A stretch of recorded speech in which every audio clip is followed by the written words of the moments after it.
Muy buenas tardes, bienvenidos a la Facultad de Arquitectura. Es un honor poder contar con este presidio para la presentación del libro sobre el Palacio de la Autonomía, este libro que nos acompaña el día de hoy.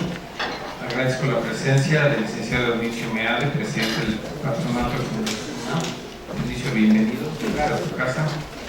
De la doctora Marta Fernández, quien es investigadora emérita del Instituto de Investigaciones Estéticas. Investigada del Instituto de Investigaciones Estéticas, valga la puntualización. Del doctor Javier Cortés Rocha, profesor emérito de esta facultad, y de los autores del libro, que son el licenciado Luis Roberto Torres y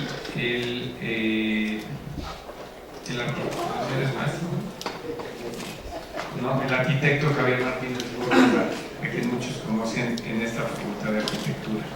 Agradecemos también que nos acompañe la licenciada Araceli Rodríguez, que está de aquel lado.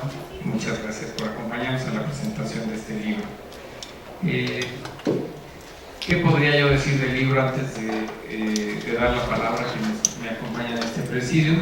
Es un libro que nos permite acercarnos al Palacio de la Autonomía y conocer, sobre todo me parece que la parte que Luis Roberto Torres ha escrito nos permite pues como que empaparnos de la historia y sobre todo ver la historia reflejada a través de este palacio y de cómo fue cambiando desde ser convento y todos estos momentos que vive en la historia el edificio y que lo convierte en un edificio muy representativo para la historia de la ciudad, pero particularmente también para la historia de la universidad.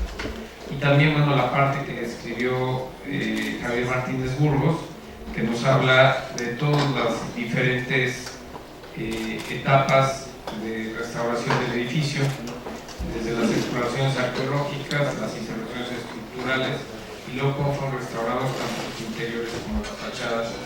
Creo que es particularmente interesante cuando habla sobre la cúpula de escamas y cómo se recuperan todos sus elementos originales. Es para mí un gusto poder presentar el libro y entonces cederíamos la palabra al doctor Javier Cortés Rocha. Muchas gracias. Yo agradezco la invitación para participar en esta presentación, en la presentación de un libro muy importante por muchas razones. Es un libro muy importante porque el Palacio de la Autonomía es una de las joyas del patrimonio universitario. La universidad en 1910 fue fundada como uno de los últimos actos del gobierno de Porfirio Díaz.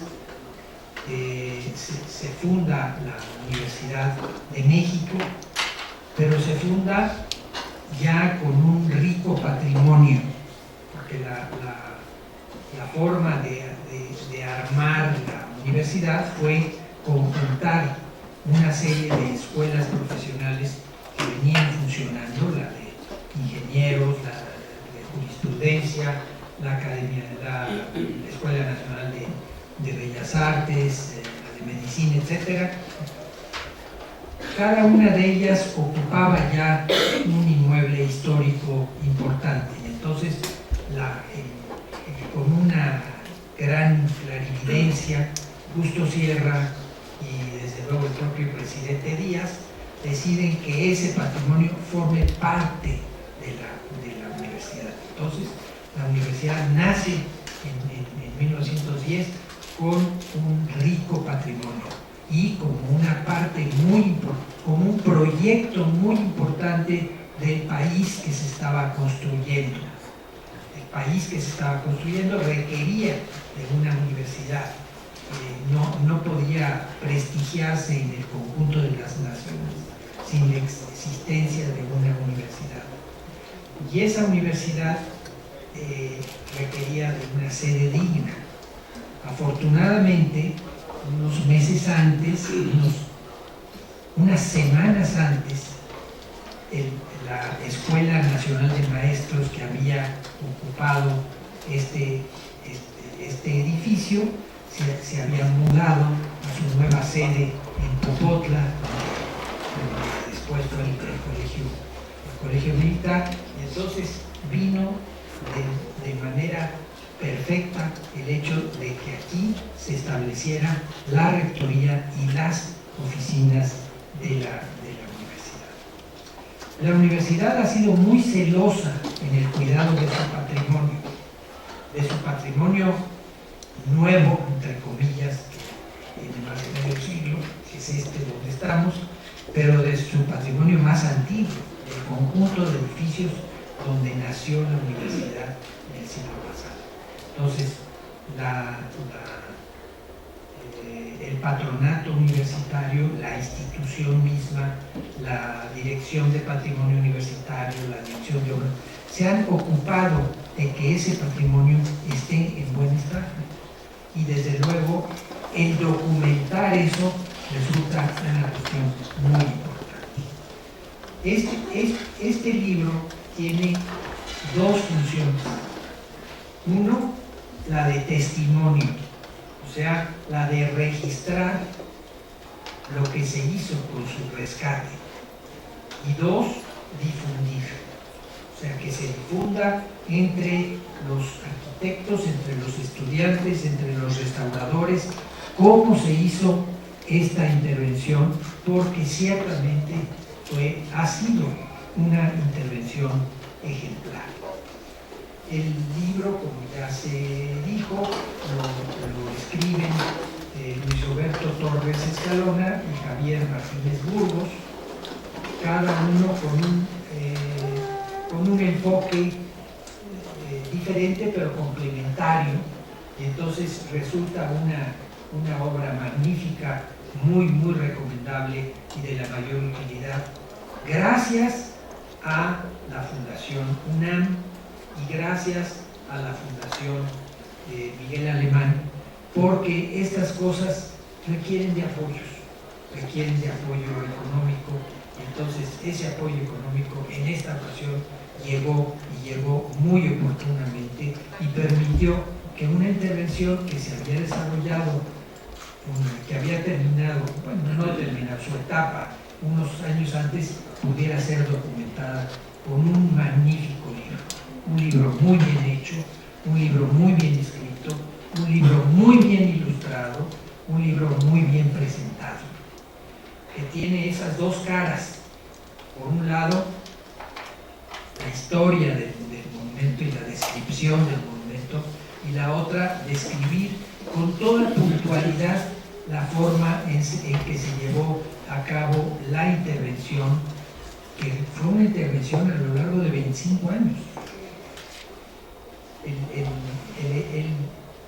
El lugar donde está el palacio fue desde el principio de la ciudad novohispana, fue uno de los sitios más importantes, vecino del Palacio Virreinal, vecino del Palacio Arzobispal y desde luego uno de los conventos más prestigiosos de la Ciudad de México. La Orden del Carmen era una orden de gran prestigio, de gran riqueza, a pesar de la pobreza de las monjas, y en el cual pues hubo intervenciones de arquitectos muy notables, de Cristóbal de Medina, que hizo la iglesia, la segunda iglesia, la actual, del director de arquitectura de la Academia de San Carlos, González Velázquez, de Lorenzo de la Hidalga, que cuando se cayó la cúpula después de un temblor, hizo una de las más estupendas cúpulas del neoclásico novohispano.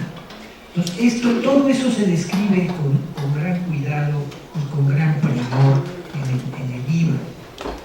Y luego, como el resto, cuando por la etapa liberal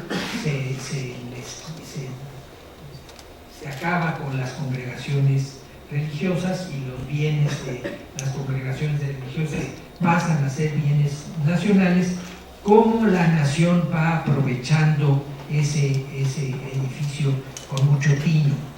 salvo unos años en que estuvo en manos privadas, pero después se convierte en un proyecto fundamental para la nación, que es la Escuela Nacional de Maestros.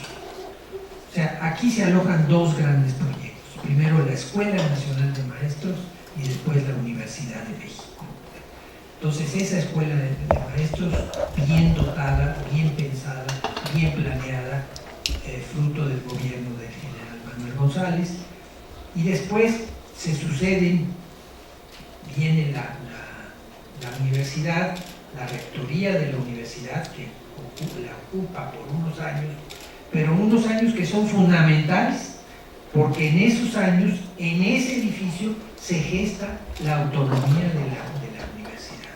O sea, cuando allí estaba la rectoría, se lleva a cabo el proceso que desemboca en la obtención de la autonomía, que no fue fácil, que fue un proceso difícil, que implicó una huelga, que implicó un movimiento estudiantil y de la comunidad de la universidad, que desembocó en que la Cámara de Diputados, la nación, el gobierno de la nación, reconoce la autonomía, le otorga a la universidad la autonomía. Entonces todo eso se gesta en este edificio. Después en este edificio, ya cuando sale de ahí la rectoría, estarían otras entidades universitarias, estaría la Escuela de Odontología, estaría por un tiempo la de Comercio y Administración, estaría la Iniciación Universitaria, la Preparatoria 2, y finalmente en algún momento se desocupa cuando se construye la nueva, y poco a poco se va dando el proceso de recuperación, de rescate del edificio a lo largo de mucho tiempo, y se planea su ocupación por una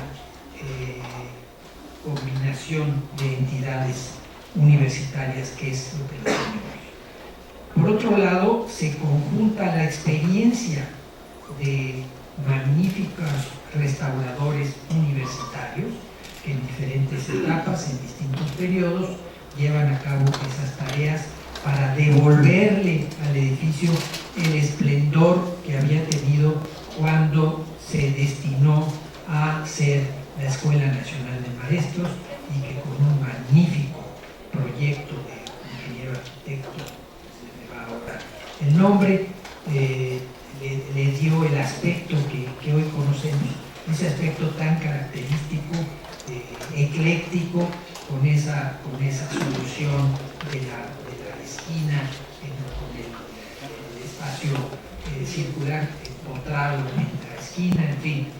Todo eso se describe magníficamente por cada una de sus partes: la restauración de la cúpula, la restauración de las fachadas, la restauración de los interiores, el tema de las sibilas. Pero bueno, ya no debo tomar más tiempo que me fue concedido, o sea que por mi parte simplemente felicito a los autores, felicito a las fundaciones que han sido las promotoras de que se construyera, de que se llevara a cabo esta magnífica publicación, y se las recomiendo a todos para que la conozcan y la aborden y la disfruten como hemos disfrutado nosotros. Muchas gracias.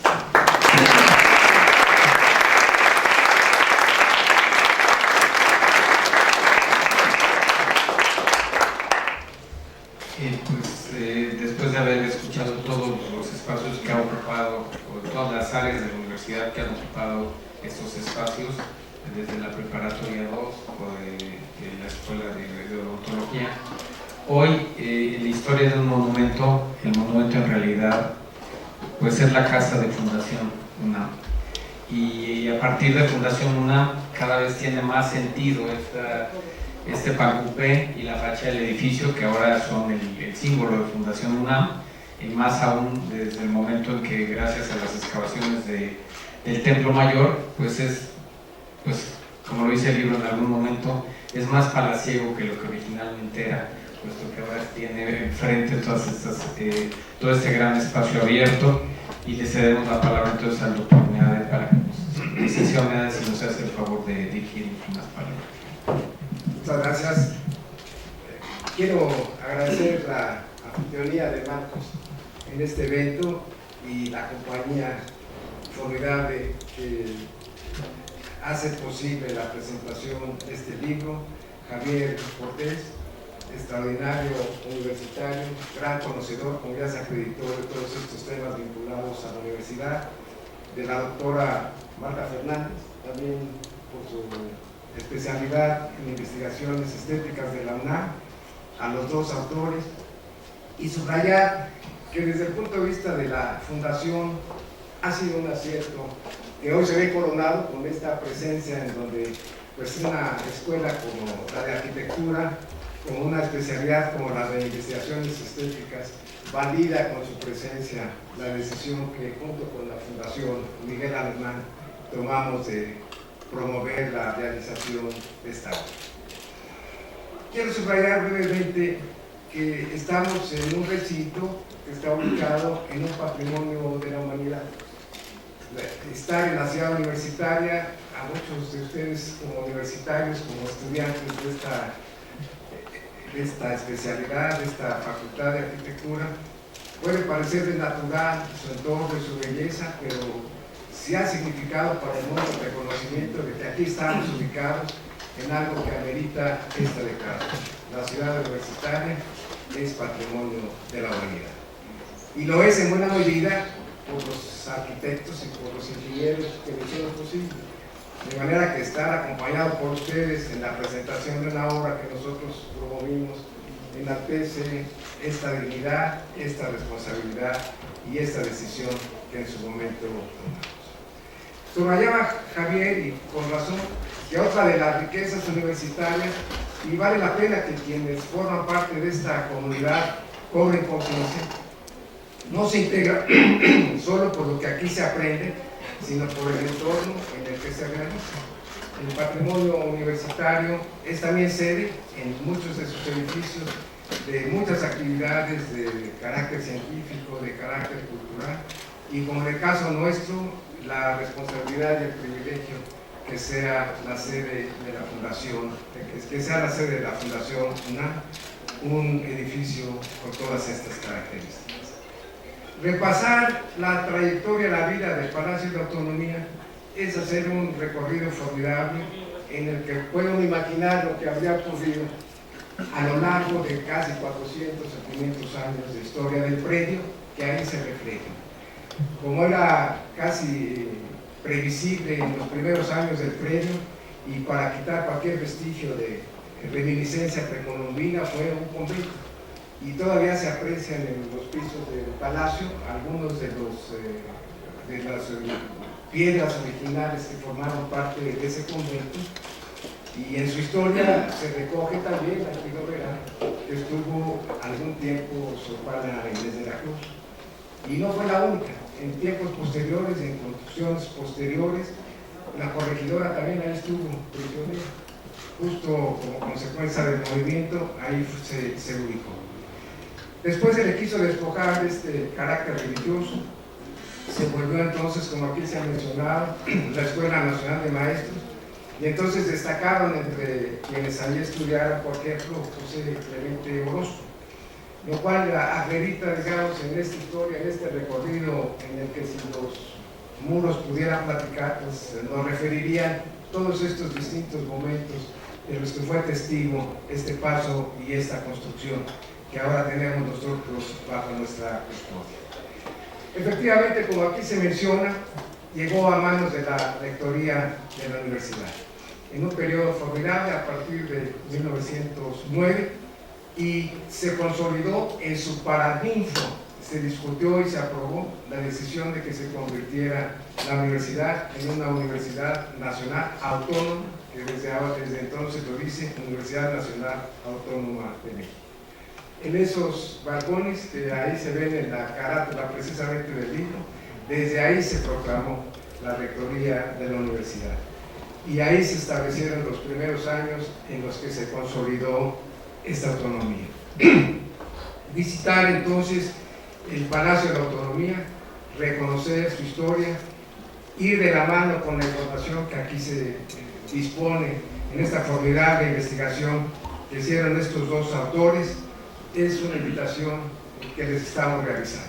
Hay que ir a conocer el Palacio de la Autonomía y recomiendo que lo hagan una vez que hayan concluido esta lectura. A nosotros nos estimula escuchar de los autores que ha sido tanto el material que se derivó después de esta investigación que dio lugar a este libro, que están ya preparados para una segunda edición. No siempre las segundas ediciones son buenas, pero yo estoy seguro que en este caso así habrá de ser. Y estoy seguro también que con la Fundación Miguel Alemán estaremos nosotros dispuestos a apoyar esta segunda edición. Muchas gracias a todos por su presencia y ya ha sido un privilegio que para la Fundación significa un entusiasmo mayor en impulsar y en realizar estas actividades culturales que forman parte de nuestro objetivo de difundir la cultura que se recoge en nuestros estatutos. Muchas gracias.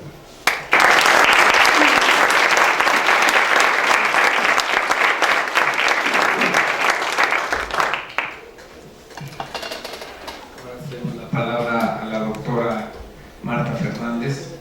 No podríamos imaginarnos la historia de la universidad sin el barrio universitario como un antecedente de lo que hoy es Ciudad Universitaria, pero tampoco podríamos imaginar la autonomía sin el Paraninfo. O sea, son finalmente espacios que han venido marcando la vida de la ciudad, la vida de nosotros los universitarios y desde luego pues la historia de México. Qué mejor que una historiadora para hablar sobre esto. Muchas gracias. ¿Sí se escucha? Pues muchas gracias por la presentación. Y quiero agradecer también al maestro Torres y al arquitecto Javier Martínez la invitación para participar en la presentación de este libro, que es realmente precioso. No solamente físicamente, sino también en su contenido. Es realmente un libro muy rico que a mí particularmente me gustó muchísimo. Y bueno, yo preparé un escritito, espero no aburrirnos a leerlo, pero precisamente como soy historiadora, conozco bien el centro histórico, conozco muy bien el edificio, entonces me puedo ir las horas platicándoles de lo que es esa zona y de lo que fue a lo largo de su historia. Entonces, bueno, el Palacio de la Autonomía, Historia de un Monumento, es un bello libro que muestra el aprecio que la UNAM ha tenido por sus edificios a lo largo de su historia.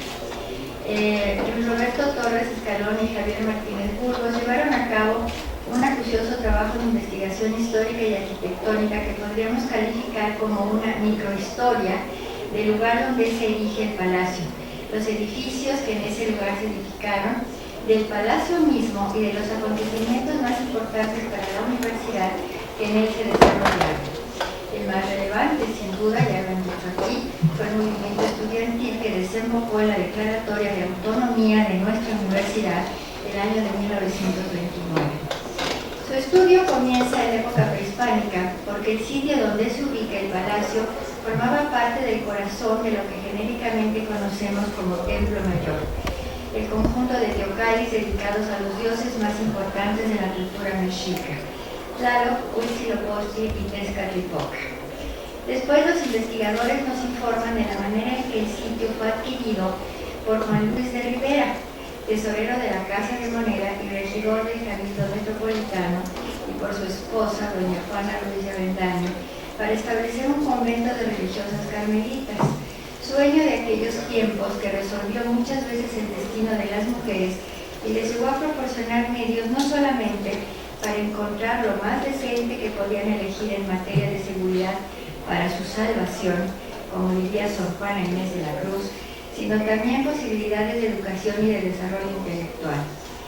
Fueron religiosas del convento concepcionista de Jesús María, que está muy cerquita de ahí, por cierto, quienes en 1616 finalmente formaron la primera generación de monjas carmelitas en el recién fundado convento de Santa Teresa, sitio en el que también vivió un tiempo la propia Sor Juana antes de ingresar definitivamente en el convento de San Jerónimo.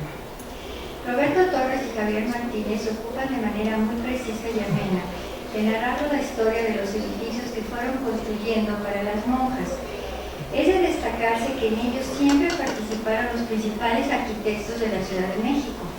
A Juan Gómez de Trasmonte, maestro mayor de la catedral, y quien realmente la rediseñó para que la veamos como la conocemos actualmente, correspondió a la construcción del primer convento. Cristóbal de Medina Vargas, quien ya se menciona aquí, quien tuvo el mismo cargo en el máximo templo de la Nueva España, realizó la segunda iglesia de Carmelitas, ya dedicada también a Nuestra Señora de la Antigua, que todavía conservamos. La inició en el año de 1678 y cerró la bóveda del altar mayor, que es del año 1682. Lo celebró con una fiesta en lo alto de la iglesia, a la que asistió él mismo y en la que hubo música de chirimías y clarines.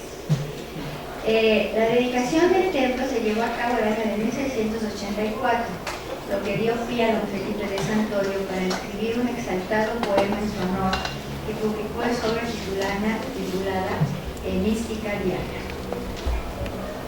Más tarde, de 1798 a 1813, el arquitecto Antonio González Velázquez, director de la Real Academia de las Tres Nobles Artes de San Carlos, sustituido a su muerte por don Joaquín de Heredia, construyeron la capilla del Cristo del Cardonal, que se vino abajo a raíz del terremoto de 1845.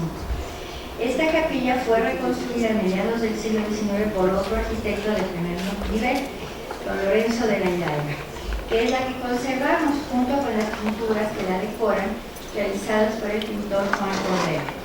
Esta capilla es de planta de cruz griega y su característica más importante es su gran cúpula que sobrepasa la altura de cualquiera de las construidas en la Ciudad de México hasta ese momento. En el libro que presentamos también encontramos los avatares que sufrió el conjunto conventual a raíz de la exaltación decretada por la Ley de Lerdo del año de 1856 y la nacionalización del año de 1859. La iglesia se mantuvo abierta al culto, por lo que se salvó de ser destruida, pero el claustro, vendido a un particular, se convirtió en vecindario. Sin embargo, el sitio tuvo suerte. Tal vez los dioses que allí habitaron no lo abandonaron del todo, porque en lugar de verse degradado como tantos otros predios de la Ciudad de México, fue aprovechado para los mejores usos con obras de muy buena arquitectura. La vecindad fue adquirida por el gobierno y adaptada como sede de la Escuela Nacional de Maestros, inaugurada por Porfirio Díaz el año de 1887. Su ampliación se llevó a cabo pocos años después y fue el arquitecto ingeniero Manuel Francisco Álvarez quien la llevó a cabo, realizando el hermoso palacio que ahora conocemos como de la Autonomía. Su estilo, como bien dicen los autores del libro, es ecléctico, característico de esos finales del siglo XIX, con la portada en esquina de forma circular, levantada por una cúpula y con fachadas hacia las calles, o las actuales calles de Guatemala y Licenciado Verdad. El interior, descrito por Roberto Torres y Javier Martínez, es extraordinario, especialmente en lo que se refiere al vestíbulo, también de forma circular, y la escalera forrada de mármol de Carrara, que se bifurca en rampas de desarrollo circular y se encuentra culminada por la cúpula de estructura metálica. Los 4 vitrales emplomados que cubren las ventanas del cubo de esa escalera nos remontan a las labores propias del elegante e imaginativo Art Nouveau, tan del gusto de la época porfiriana. Como bien nos cuentan Roberto Torres y Javier Martínez, el edificio del Palacio de la Autonomía, ya como patrimonio universitario, tuvo diversos usos. Allí estuvo la rectoría de la universidad, la Escuela Nacional de Odontología, la Escuela de Comercio y Administración, la Escuela de Iniciación Universitaria, la Escuela de Enfermería y Obstetricia y la Escuela Nacional Preparatoria Erasmo Castellanos V. De ella me gustaría reproducir algunos recuerdos de uno de sus egresados, el maestro, periodista y escritor René Avilés Favila, quien publicó en un libro titulado Antigua Grandeza Mexicana, que pues muestra en realidad la vida activa que en esa preparatoria se desarrolló. Dice el autor: en ese edificio me formé como político estudiantil y me afilié a la Juventud Comunista, y con José Agustín y otros menos afortunados me hice escritor de literatura. De alguna forma, el llamado movimiento calificado como la onda por Margot Glantz nace en esas aulas. Recuerdo que allí leí 2 novelas de José Agustín, el que en esa época aún era Ramírez Gómez, La tumba y De perfil. Hasta esa escuela preparatoriana llegaban jóvenes escritores y había una vida cultural intensa. Conocí a Carlos Monsiváis, con quien los miembros de mi generación jamás logramos entendernos. Y tuvimos destacados profesores, como Humberto Zanoli, Alberto Híjar, Arturo Sotomayor, José Castillo Ferreras y Salvador Azuela.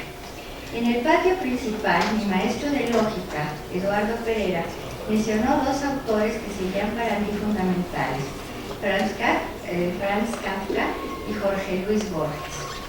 En aquel tiempo, esto es el año de 1960, se produjo otro movimiento estudiantil, esta vez motivado por la invasión que llevó a cabo Estados Unidos a Cuba.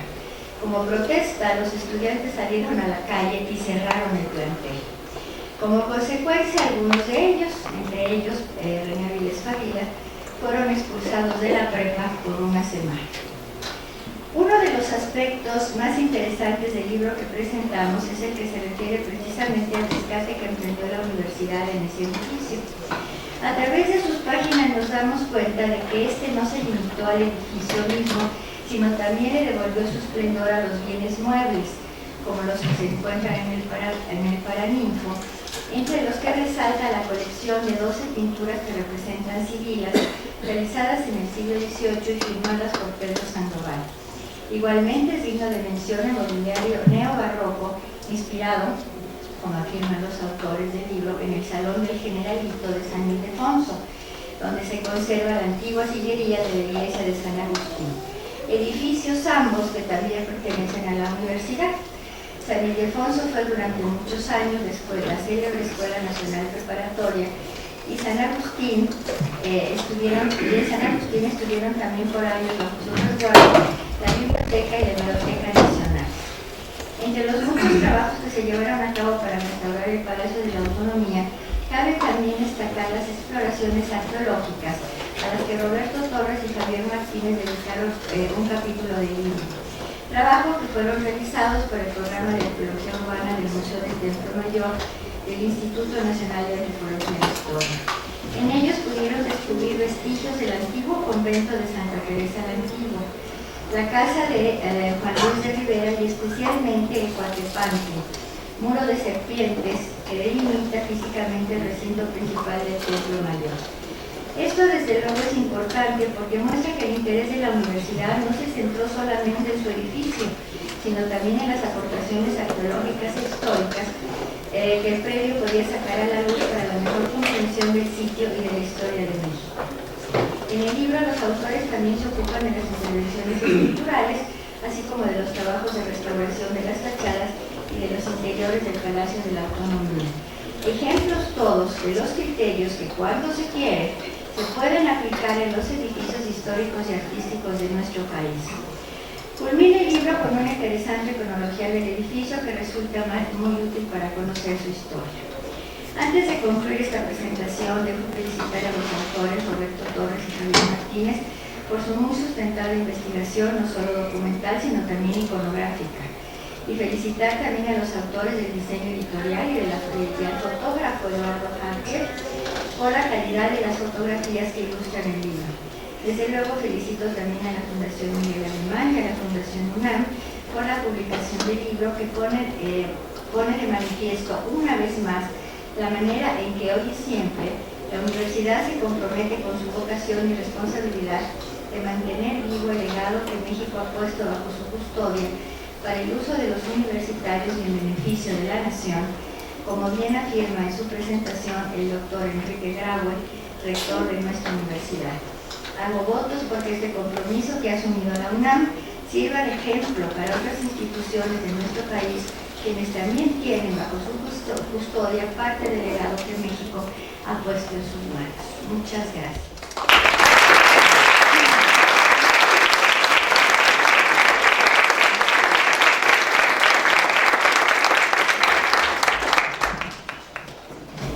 Entre las quizá mejores imágenes del libro están las sibilas.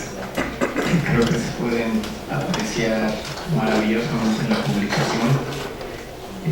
Claro, desde luego se pueden apreciar en el Paraninfo también, pero creo que el libro nos acerca también a detalle a cada una de estas obras. Y ahora cedo la palabra a Luis Roberto Torres, quien trabajó toda la parte de historia del libro. Ni modo, Javier, primero las visitas, después los arquitectos. Bueno, realmente me siento muy complacido, muy contento de estar con ustedes. Debo aclararles que es la segunda presentación del libro. Este libro fue presentado originalmente en su casa, que es el Palacio de la Autonomía, allá en el centro. La presentación se realizó el 28 de agosto con un público grande, tan grande como ustedes. Y bueno, agradezco también la distinción del licenciado Mir, que no solo promovió el libro antes de que fuera publicado, sino que ha seguido la paternidad de este libro y hoy nos acompaña junto con la licenciada Araceli Rodríguez. Agradezco también al maestro Massari que nos permita presentarlo en un recinto tan honorable, en una facultad tan importante dentro de la universidad. Agradezco también las palabras del doctor Javier Cortés Rocha, una de las personalidades más distinguidas de esta facultad. Agradezco a Javier, que está aquí también, y que juntos pudimos hacer posible este libro. Y a la doctora Fernández, que como bien dijo el licenciado Mir, como investigador importante del instituto, valida este trabajo de alguna forma. Y como dice la doctora, un poco con la mala maña del historiador, pues yo también preparé unas breves palabras que espero también no les aburran. Y dice esto: la verdadera arquitectura no es de este mundo. La verdadera arquitectura es soñada. La verdadera arquitectura es imaginada, asegura el historiador de arte y periodista malagueño Juan Antonio Ramírez. Todo lo construido por el hombre, todo pensamiento arquitectónico, según refiere este autor, parece palidecer ante el diseño de los órdenes divinos y las proporciones del gran arquitecto. Se podrá o no estar de acuerdo con este exordio elegido para iniciar mi participación en la presentación del libro que hoy nos reúne, lo que no quita el acerto de que a lo largo de la historia incontables y geniales arquitectos se han plegado a una tautología constructiva y a un recurso simbólico que ha rebasado lo ilusorio y lo inmaterial hasta establecer proyectos posibles y concretar edificios soñados. Sobre ese tenor, la historia arquitectónica de la Ciudad de México no es excepción. Desde el siglo XVI hubo un trasplante de formas y un repertorio estilístico que se extendió por todo el reino de la Nueva España. El influjo europeo permeó e inundó todo el territorio y dejó su personalidad en conjuntos y edificaciones que definieron el rumbo político, social y cultural de la colonia, muchos de los cuales hoy todavía son paradigmas en nuestros paisajes urbanos y rurales. Persistencia tristemente a prueba por los sismos que nos han azotado en las últimas 3 décadas. Al entrar al recuerdo de estos amargos acontecimientos y aprovechando que nos acompaña la doctora Marta Fernández, Premio Universidad Nacional Autónoma de México en 1914, quiero hacer una remembranza de cómo la conocí. Perdonen la digresión, pero en estos momentos la considero oportuna. Iniciaba yo mi vida profesional en la UNAM, colaborando en la Dirección General de Patrimonio Universitario, en un área de investigación y difusión. El trabajo inicial consistió en adentrarse en la historia de los tesoros artísticos de la institución y en el devenir de sus añosos repositorios. Ello me llevó a interesarme en los inmuebles de la universidad enclavados en el centro histórico. Muy poco tiempo había transcurrido de los sismos del 19-20 de septiembre de 1985. El impacto de ver una ciudad herida aún estaba fresco en la memoria. Al unir la historia de estos edificios y promover su salvaguarda, me condujo a la lectura de un libro de naturaleza periodística que me marcó. Su título era Ciudad Rota, la Ciudad de México después del sismo, y lo escribía la historiadora Marta Fernández, a la sazón colaboradora y columnista del periódico Excelsior.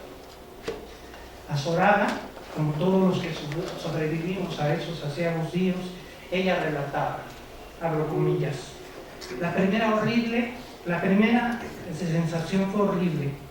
Experimentamos impotencia. Edificio tras edificio, casa tras casa, se vinieron abajo sepultando vidas de hombres y mujeres, ancianos, niños, enfermos. Nosotros no pudimos impedirlo. La naturaleza venció de nuevo al ser humano y a su sofisticada tecnología. Fue inevitable. La impotencia devino. Después, vacío. En medio, las ruinas, había quedado nuestra vida, nuestra historia. ¿En dónde estaba nuestra identidad como seres humanos, como mexicanos, como habitantes de la Ciudad de México? ¿En cuál de todos esos pedazos de cantera, cemento, madera se había quedado? Nos llevamos mucho tiempo, pero poco a poco comenzamos a darnos cuenta de que sí habíamos perdido mucho, también conservábamos mucho. De ello, una parte vital de nuestra relación con nuestra historia y, en consecuencia, con las raíces de nuestra identidad nacional.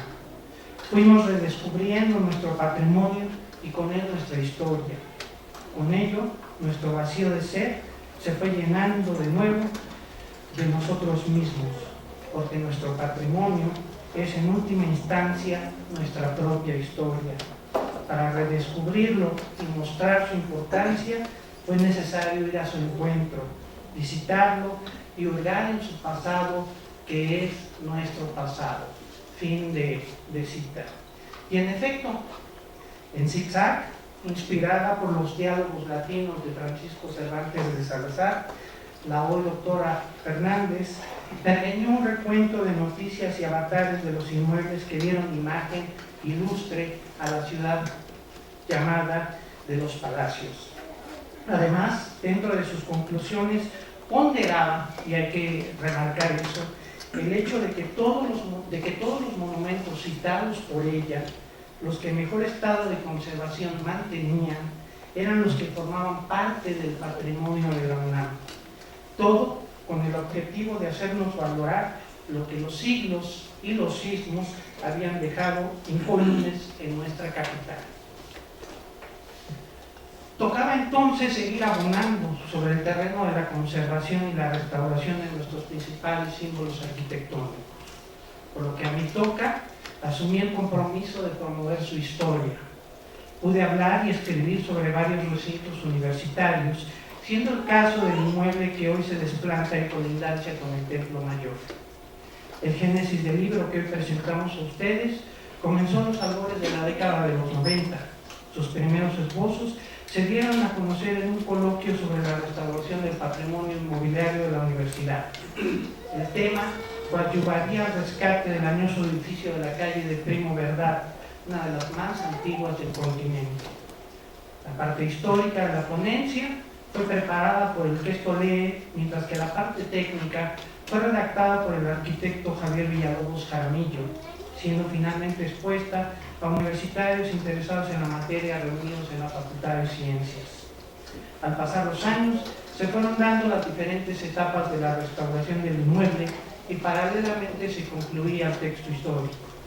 Cabe decir que a todo esto se sumó el conocimiento del arquitecto Javier Martínez Burgos, que en funciones de coordinación del proyecto, supervisión y asesoría de la restauración, fue elaborando una memoria técnica de la intervención y nuevos usos del monumento.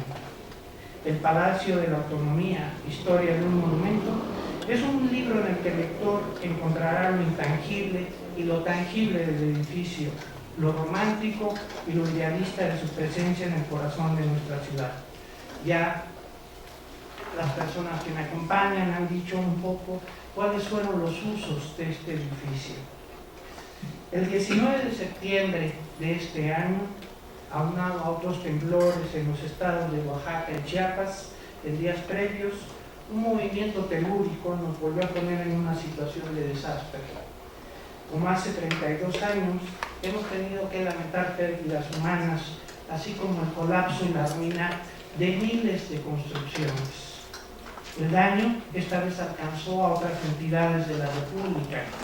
Los estados de Puebla, Tlaxcala, Morelos y el Estado de México fueron sacudidos con tal fuerza que el daño patrimonial ha sido cuantioso y requerirá una importante inversión que lo salve.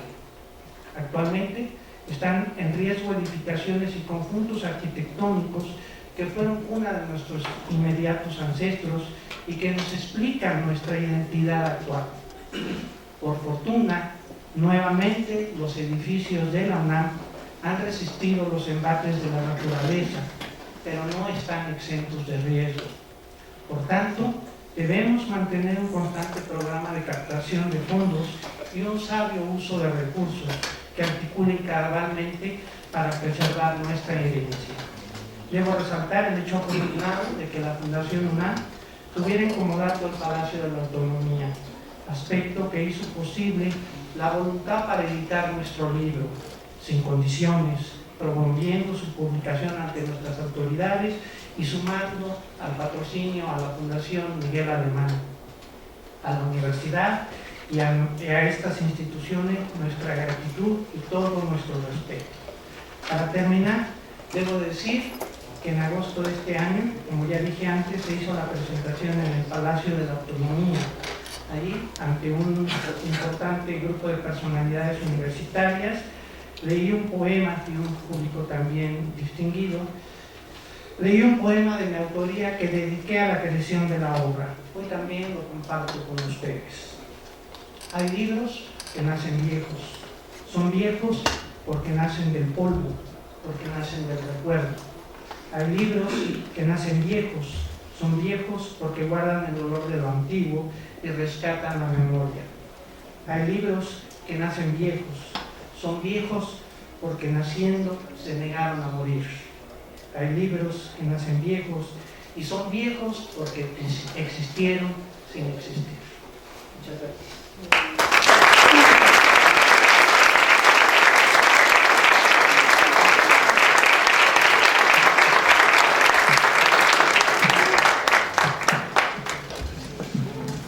Y ahora vamos a ceder la palabra al arquitecto Javier Martínez Burgos, que es bien conocido en la facultad, pero como profesor, no como escritor. Entonces. Buenas tardes a todos, muchas gracias, maestro González, licenciado mí, doctor Rocha, doctora Fernández, a todos ustedes, muchas gracias por estar aquí. La oportunidad de hablar al final, a diferencia del principio y tener que decir muchas cosas, pero bueno, que no puede resumir, porque ya todo lo dijeron, ¿no?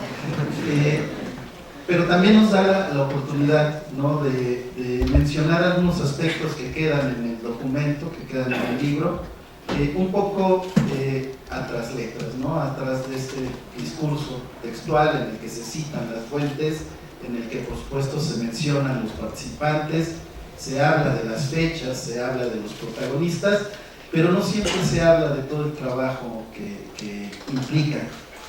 No tanto escribir el texto, sino el hecho de que el tema, el pretexto, el edificio, la misma universidad y su esfuerzo lleven, ¿no?, a cabo todo ello y conjunten lo necesario para que esto pueda ser publicado y para que el inmueble pueda ser visitado.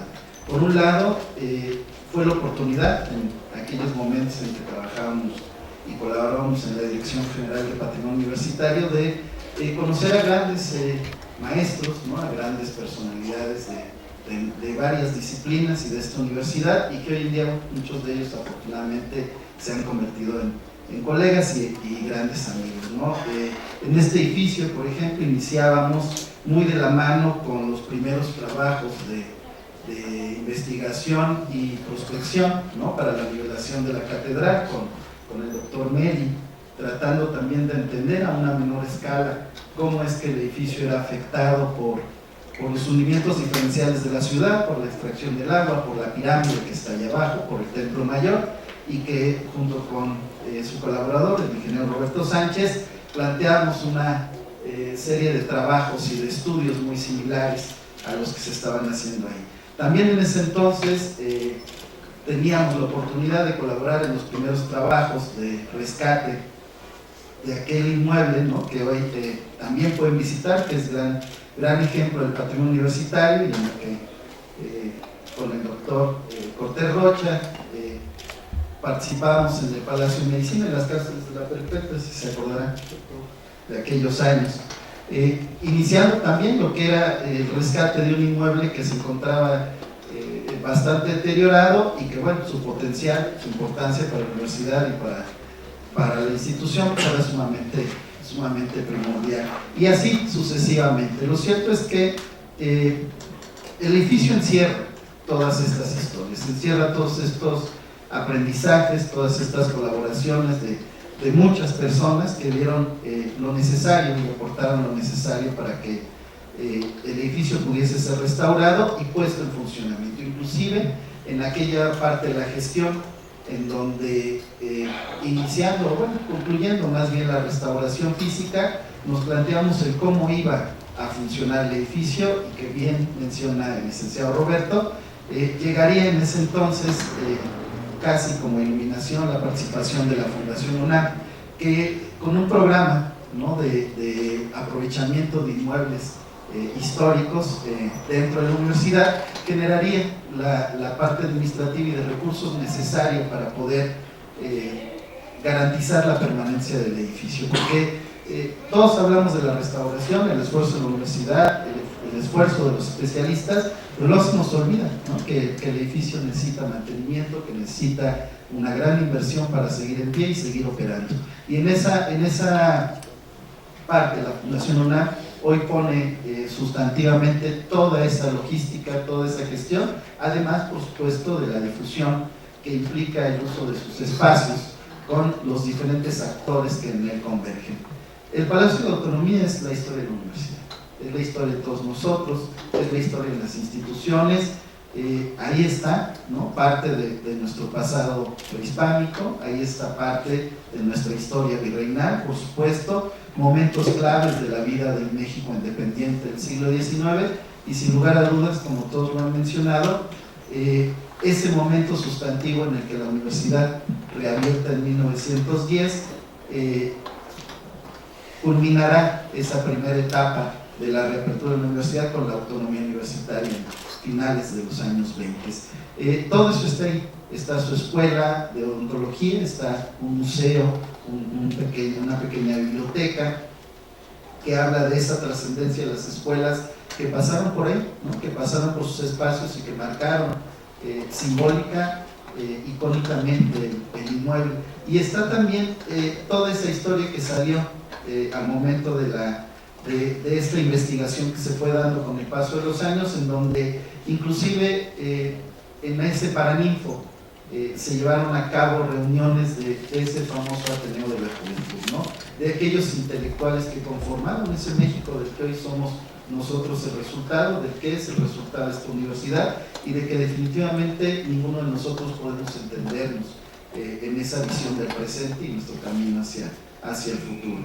Es una oportunidad, por supuesto, para quienes nos dedicamos dentro de la arquitectura a la restauración, siempre una oportunidad de reconocernos, ¿no? De aprender de la arquitectura, de regresar a muchos de estos espacios, regresarles su protagonismo, y sobre todo, pues es un honor, ¿no? Y un privilegio el poder participar de grandes equipos de trabajo, entre los que están todos los que hemos mencionado. Yo lo dejaría ahí, creo que se ha dicho lo suficiente, y agradecer por supuesto a la facultad y al maestro por el espacio que nos han brindado. Muchas gracias.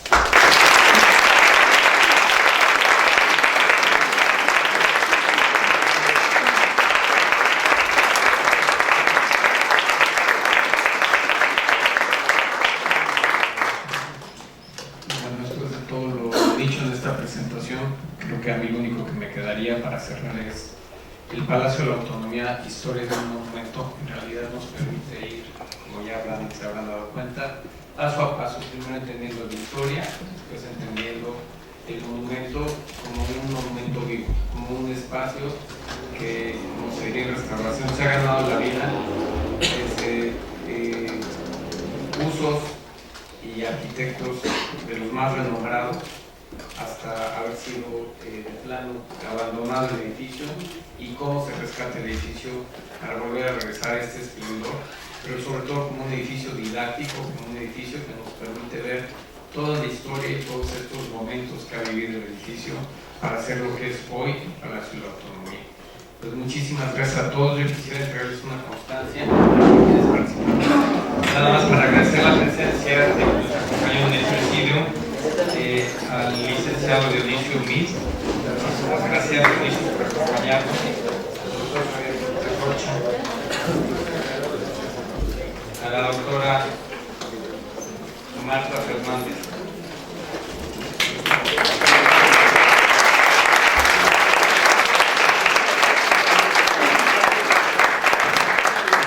Y Roberto Torres Escalona. Muchísimas gracias.